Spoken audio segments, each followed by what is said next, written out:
কেমন হতো যদি আমি আপনাকে বলি যে চোখের সামনে ছড়িয়ে থাকা এই বিশাল সীমাহীন সবুজের সমুদ্র, যা এই অঞ্চলের অন্যতম বড় বনভূমি, তা মাত্র ১ শতাব্দী আগেও এখানে ছিল না। হ্যাঁ, পেছনে আপনি যত গাছ দেখছেন তার প্রতিটি মানুষের নিজের হাতে লাগানো। আজ গল্প বলবো জিঙিয়ে তানের।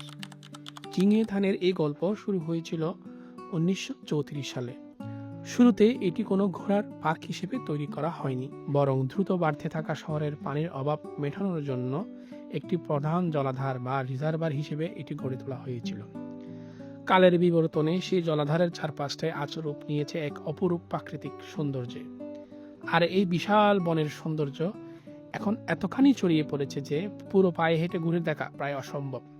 তাই পার্কের ভেতরে ঢোকার পর প্রথম কাজই হবে এখানকার ইন্টারনাল শাটল বাস বেছে নেওয়া, যা মাত্র ২০ আরএমবি খরচ করে আপনি এই বাসে চড়ে প্রকৃতির বুক ছিঁড়ে চলে যেতে পারবেন এর মূল আকর্ষণগুলোর দিকে। বাসে যেতে যেতে আপনার চোখে পড়বে চমৎকার একটি ক্রিসেন্ট লেক, যা বাঁকা চাঁদের মতো দেখতে।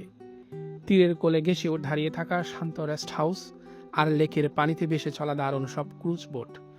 শুধু তাই নয়, পাহাড়ের কোলে লুকিয়ে আছে একটি সুন্দর মন্দিরও। আর আপনি যদি আরেকটু স্বাধীনতা চান, তবে এখানের বিভিন্ন ধরনের ছোট বড় গাড়ি বা সাইকেল ভাড়ায় পেয়ে যাবেন, যা দিয়ে নিজের গতিতে পুরো পার্কটি এক্সপ্লোর করা যায়। তবে এই পার্কের আসল জাদু লুকিয়ে আছে এর ঋতু পরিবর্তনে। বছরের কোন সময় আপনি এখানে আসছেন তার উপর নির্ভর করে এই পার্কের রূপ পুরোপুরি বদলে যায়। গ্রীষ্মকালে চারপাশটা একদম ঘন সবুজ স্বর্গে পরিণত হয়, যা বোটিং করার বা প্রকৃতির মাঝে হারিয়ে যাওয়ার জন্য একদম পারফেক্ট।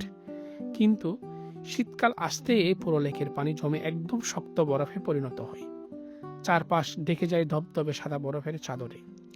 আর তখনই এখানে আয়োজিত হয় বিখ্যাত চায়না ইন্টারন্যাশনাল স্কি ফেস্টিভ্যাল, যেখানে চোখ ধাঁধানো সব বরফের ভাস্কর্য দেখতে পাওয়া যায়।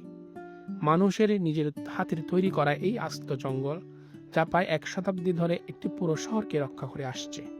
কমেন্ট করে জানান আপনি এই পার্কের কোন রূপটি দেখতে চান, গ্রীষ্মের জনমনে সবুজ নাকি শীতের এই জাদুকরী বরফ ঢাকা রূপ।